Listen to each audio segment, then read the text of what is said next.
Good day, Justin Miller, Oxnard College of Physics. What we want to start looking at today is constant acceleration. So first off, I want to discuss a little bit about directionality. So we're going to stick with one-dimensional motion.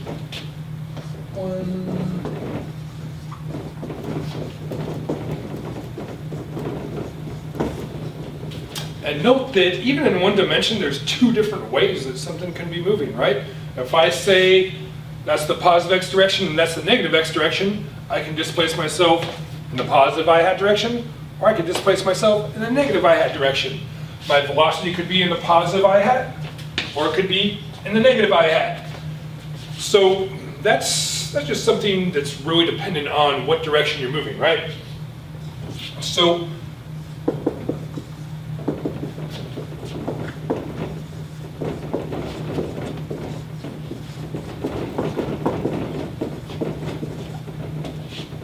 even in one dimension, we must be aware of which way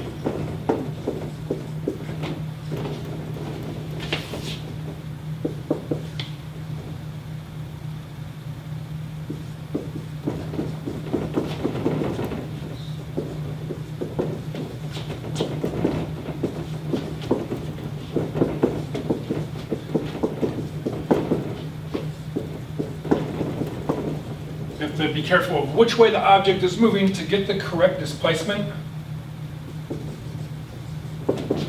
and IT velocity. Let's spell it. These are both vectors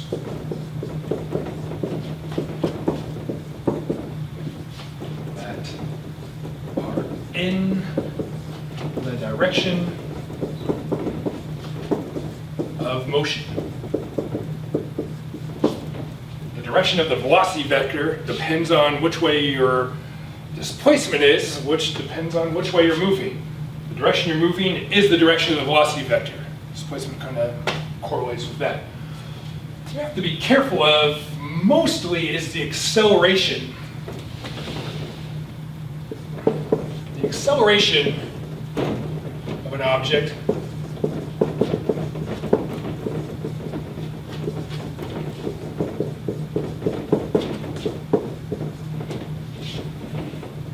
can be in the same direction of motion or in the opposite direction of motion.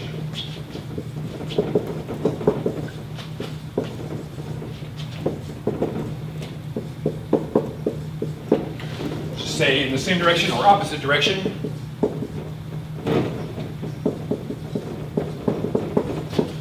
Of motion.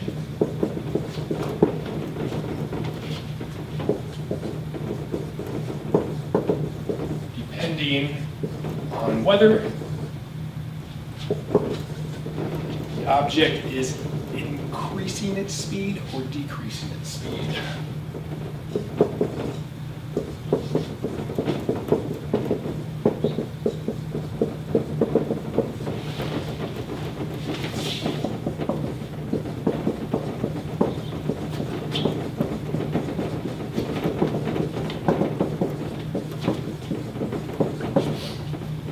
If an object is speeding up, going faster and faster, the acceleration is in the same direction as the velocity. So if I'm moving in the positive x direction and I'm speeding up, my acceleration is in the positive x direction, my displacement's in the positive x direction, and my velocity is in the positive x direction. That's great. All in the same direction. But I could be moving in the x direction and slowing down as time goes on. What's going on there? Well, my displacement's still in the positive x direction. My velocity is still in the positive x direction. That's the direction I'm moving in. But my acceleration is actually in the opposite direction, which would be the negative x direction, because I'm slowing down. The change of my velocity is the opposite direction that my velocity is. So, if an object is increasing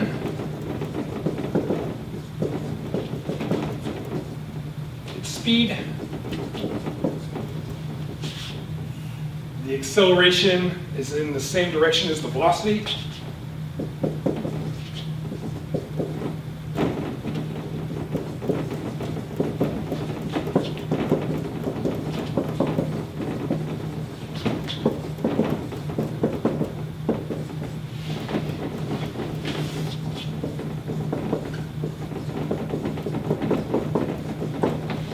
And conversely, if an object is decreasing its speed, the acceleration is in the opposite direction of the velocity.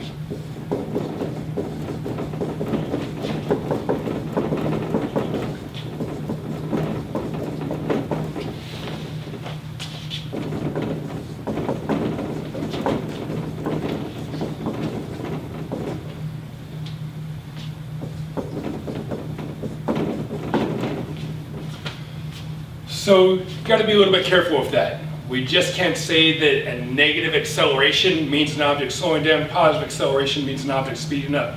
Depends on which way the object's moving. Because I could have an object that's moving in the negative x direction and speeding up with respect to time.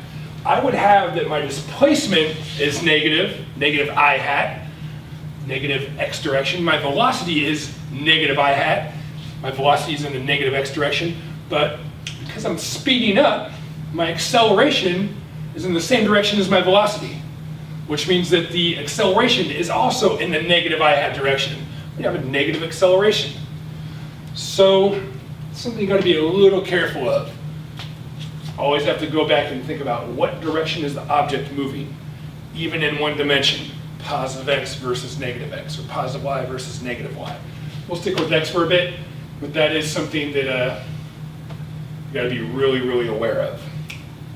All right, so let us go ahead and start looking at some equations for a specific case of constant acceleration. All right, one moment. All right, so I want to look at constant acceleration. And actually, let me just take this down, erase this because we're going to need some space.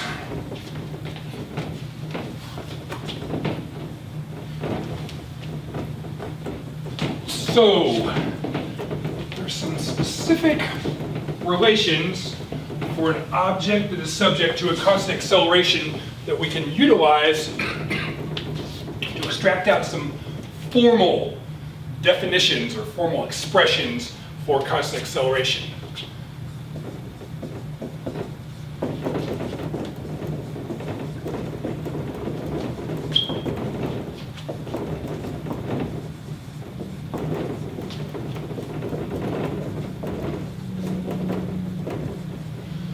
So we're going to look at constant acceleration in one dimension. I'm going to be utilizing the x direction, but really this can be for the y direction. As long as it's one dimensional, it doesn't really matter, but I'm going to be using x's. So we know that if an object undergoes a constant acceleration, that its velocity changes at a constant rate. And we know some definitions about displacement and time and some other average values, right? So what do we have? We've got ourselves this. Delta V average is equal to delta x divided by delta t.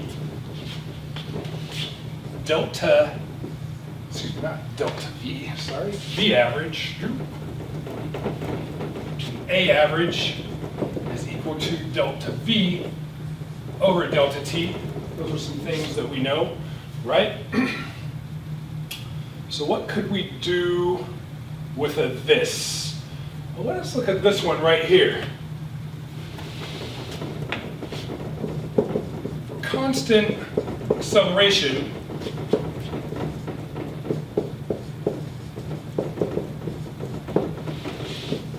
A sub average is equal to A. That is, there is no change in the acceleration, so the average value is ultimately saying what the constant value is. So from this expression here, we can write then that A is equal to delta V over delta T.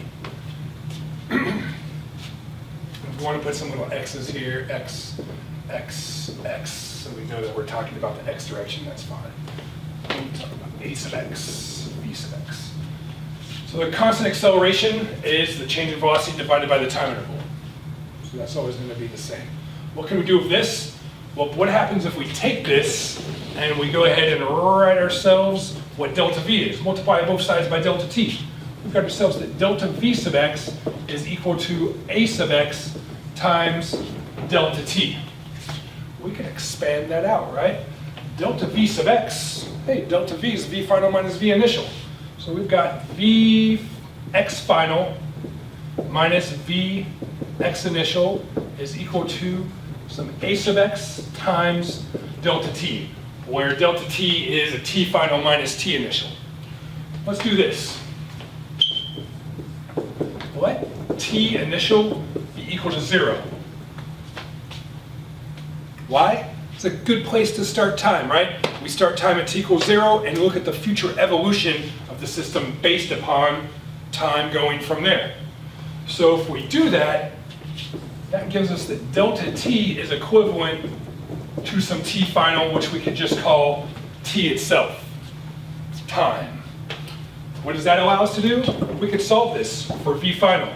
We've got that Vx final is then equal to Ax times T plus Vx initial. I'm going to move this over to the other side, utilize this for delta T, and we've got Ax T plus Vx initial. This is an expression that gives us the velocity as a function of time based upon two constant values, based upon the acceleration being constant and the initial velocity of the object at T equals 0. That's it. This is a fundamental time-dependent expression for constant acceleration. Velocity as a function of time. There it is. You know what the constant acceleration is? You know what the initial velocity is? You know what the final velocity is at any given time t. Let's take in t and evaluate it. Whoosh. Fantastic. All right, so that's a nice expression for constant acceleration. What else can we do?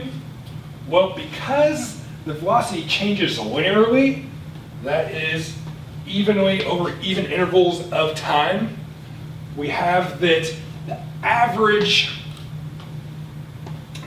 velocity is also equivalent to the arithmetic velocity, the arithmetic average of velocities under consideration.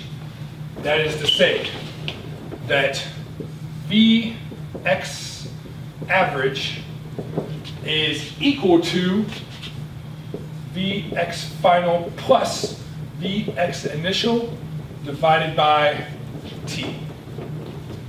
If we take the final and the initial velocity, add them together, and divide them by, divide them by 2, arithmetic average, we have what the average velocity would be. And that's again because the velocity under constant acceleration changes at a uniform rate, linear. So what can we do with this? Well, we've got some other things that we can look at. We've got this right here, right? We've got a definition for the average velocity that depends on the displacement and the time interval over which that displacement occurs. So from this right here, let's put it down a little bit more. We've got that Vx average is equal to delta x over delta t,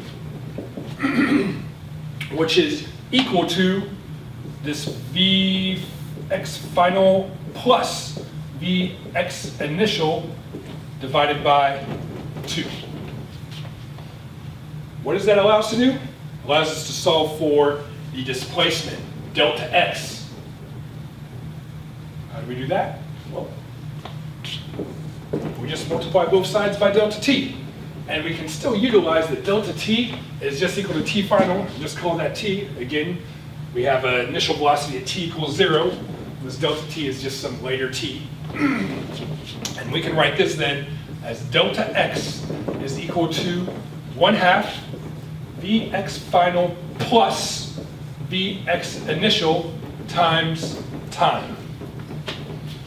There's another nice expression for now displacement as a function of time, and we have to know what the final velocity of the object is and the initial velocity. So we got to know some stuff for this, but this is another expression. Another nice expression. So what we really want to get is a nice expression that involves not a final velocity, but that involves the constant acceleration. So what can we do? Well, we can take this and we can take this. And we can take this Vx final is equal to axt plus Vx initial and stick it in right there and see what we get out of this. So do a little substitution. So where I see this Vx final, I'm going to put in this axt plus Vx initial and see what we get out of it. So we can also write that delta x is equal to 1/2 multiplied by Vx final. axt plus Vx initial. axt plus Vx initial plus Vx initial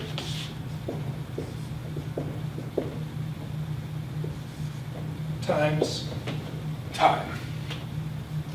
So a little substitution. Let's clean this up a little bit and see what we get out of this. So I can go ahead and multiply t through. You can see that this term will get another t, this term gets a t, this term gets a t. These two terms will be the same, so we will have two of these. So we can write it like this. We've got 1/2 multiplied by a sub x t squared plus 2 vxi times t. And what can we do from there? We can distribute that 1/2 through this and write ourselves 1/2 ax t squared plus vxi times t. So, in the end, we've got delta x, the displacement, is equal to 1/2 a sub x t squared plus v sub xi times time.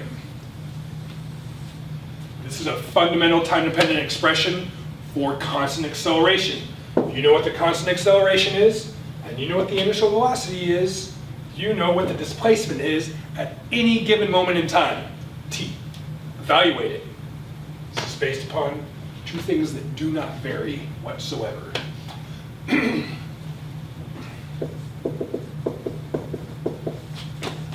Displacement as a function of time. All right, that's a great. We've got a couple expressions there. There's actually one more that comes in really, really useful. Takes a little bit of work to get, but hey, we got time, right? Let's do it. So, what happens if we want to mess around with some things a little bit? So I'm going to rewrite these three expressions just so we have them in one place, because they are, all three of these are valid expressions for constant acceleration. And we'll see what we can do. Do some algebraic manipulations to extract out another relation. And then we can discuss from there. So we've got ourselves this. Delta x is equal to 1/2 ax t squared plus vxi times t. We've got vx final is equal to axt plus vx initial. These are the two fundamental time-dependent expressions for constant acceleration. And we got this other expression that says delta x is equal to 1/2 the quantity of vx final plus vx initial times t. And there's actually a couple more that we could get out of this. We're just going to do for one, but it's going to be a great one. So what can we do? What happens if we solve this expression here for the acceleration? So I can rewrite this. Solve it out for the acceleration. I have Vx final minus Vx initial divided by t. A sub x is equal to Vx final minus Vx initial divided by t. That's what we started with in the beginning, but that's something that we've got. So what I'm going to do is I'm going to take this and we can sub it in there. Actually, I don't want to do that one. Sorry, let's not do that one. Let's do it different. Let's take this and solve it out for time. Yeah, let's do that. So I'm going to subtract Vx initial for both sides, divide by a sub x. Write ourselves that t is equal to Vx final minus Vx initial divided by a sub x. There we go. So what I'm going to do now is I'm going to take this expression. Everywhere I see a t in this expression, I'm going to substitute that in. There. Oops. And there. So let's do that. So now we've got this. Delta x is equal to 1/2 a sub x multiplied by t squared. Well, this is t right here. So I'm going to take this and say we've got a Vx final minus Vx initial divided by a sub x squared. There's my t squared plus Vx initial times t again. Where t again is Vx final minus Vx initial divided by a sub x. All right, so what can we do with this? Right now you may say, oh, well, you just made things look a lot worse than they originally were. That looks really, really crazy. So that's okay. What we're going to do is kind of reduce this down and see what we can get out of it. So first off, I'm going to have an ax squared here because it's this whole term squared, and that's going to cancel out this one and leave us with one left. So I'm going to write this. Delta x is going to be equal to 1/2, and then we can put that extra a sub x here. Factor it out, and there we go. And then that's going to be multiplied by this Vx final minus Vx initial quantity squared. And then I'm going to distribute this through here. We've got a plus Vx initial Vx final minus Vx initial squared divided by a sub x. So there we go. We've got this going on. So let us deal with this squared term here and FOIL it out, whatever you want to do. You can write this as delta x is equal to 1/2 a sub x multiplied by Vx final squared minus 2 Vx final Vx initial plus Vx initial quantity squared. And that's just squaring that term. Comes out into that. And then we've got ourselves plus a Vx initial Vx final minus Vx initial squared divided by a sub x. Oh, now you may say, well, that looks even worse. But it really doesn't, because this is going to collapse down and be something just wonderful. So notice, we won't do that yet. Let us go ahead and factor this a out of this term, and we can distribute this 1/2 through. So I'm going to distribute this 1/2 factor through. This is a little cleaner algebraically, and keep this 1/a factored out here. I'm going to factor 1/a out there. So I'm going to write this now. Delta x is equal to 1/a sub x multiplied by Vx final squared divided by 2. So distributing this 1/2 through all these terms. I'm going to do this divided by 2. That's just going to leave us minus Vx final Vx initial, and that divided by 2 plus a Vx initial squared divided by 2. So that's the 1/2 distributed through, the 1 over a is still out there. I factor out this 1 over a. We have 1 over a sub x multiplied by Vx initial, Vx final, minus Vx initial squared. So here's the nice thing with this. We've got a 1 over a sub x that multiplies this, and a 1 over a sub x that multiplies this. So we can factor out that 1 over a sub x from both and have it outside of everything. And that allows us to do this. Delta x is equal to 1 over a sub x multiplied by Vx final squared divided by 2 minus Vx final, Vx initial, plus Vx initial squared divided by 2 plus Vx initial, Vx final minus Vx initial squared. Ooh. Now all of those terms are grouped up, all multiplied by 1 over a sub x. So, what do we do with this? That is a good question. So we're going to take this now and start reducing it down. So if you look at this closely, we've got some like terms here. One thing that we've got going on for us is we've got a minus Vx final, Vx initial, and we've got a plus Vx final, Vx initial. These two terms are the same but opposite, plus, minus the same thing. Whoop, whoop. Those things go away. Well, that's really nice because that leaves us with something that looks like this. Delta x is equal to 1 over a sub x multiplied by Vx final squared divided by 2 plus Vx initial squared divided by 2 minus Vx initial squared.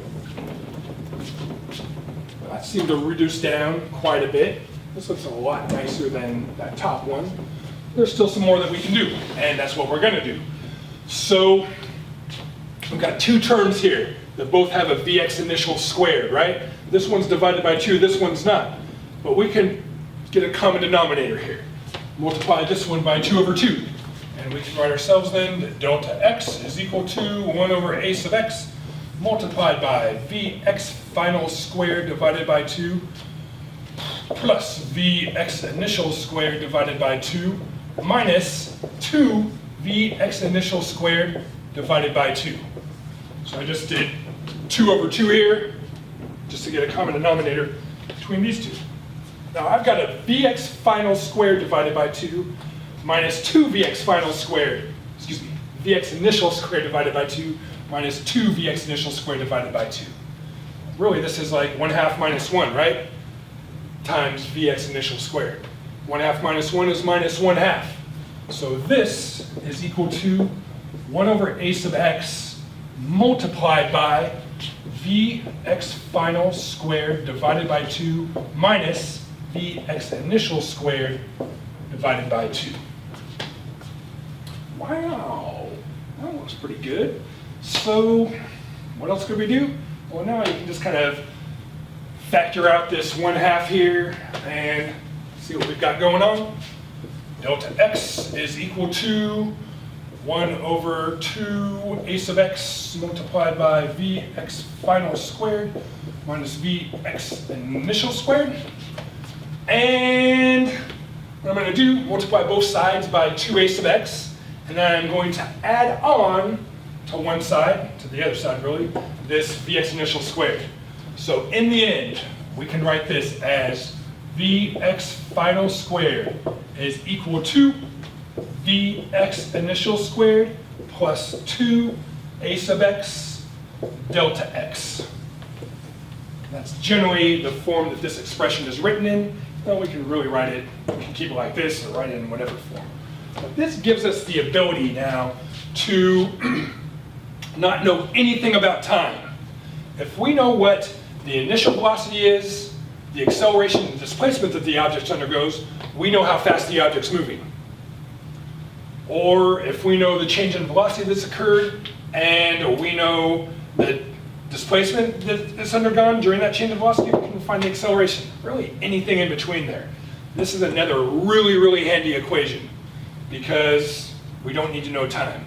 This is velocity as a function of displacement. That's a constant, that's a constant, that varies with time, this varies with time. Time's implicitly embedded in there, but doesn't explicitly show itself. So that we add to the bank here. Vx final squared is equal to Vx initial squared plus 2 a sub x delta x. These are generally the 4 expressions that you'll utilize quite a bit. These two, a whole bunch. This last one, quite a bit. This one doesn't come in handy that often. Once in a while it does. It really depends on what's asked, what's not. And there's another one that you can derive out of this, but you don't really use it that much. You can use these. And that pretty much sums things up. So what do we have with all these 4 expressions here?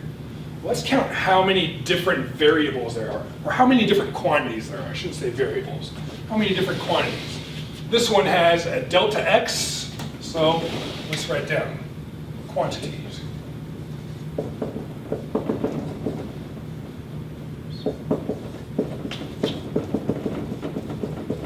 Quantities these expressions have. We've got a delta x, we've got an a sub x, we've got a t for time, and we've got a vx initial. And we've got time again, we've already got that one. This one has a vx final. We don't have vx final here. And it has an a sub x, a t, a vx initial. This one has a vx final, a vx initial, a t, a delta x, vx final, vx initial, a sub x, delta x. These are the quantities right here. There's 5 of them.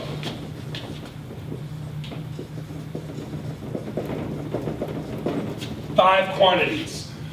These 2 expressions here are the fundamental time-dependent expressions for constant acceleration.